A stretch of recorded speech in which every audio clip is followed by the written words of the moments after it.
SDBN2 Plus token beállítása a MetaMask fiókba. Első lépés. Lépj be a MetaMask fiókodba. Második lépés. Klikkelj az Import Tokens menüpontra. Harmadik lépés. Másold be a token címét a Token Contact Address mezőbe. Negyedik lépés.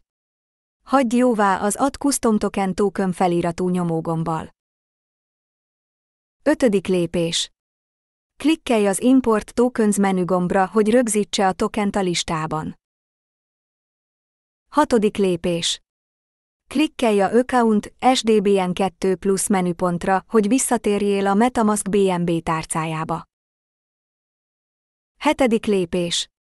Itt ellenőrizheted a tokenjeidet érkezés után.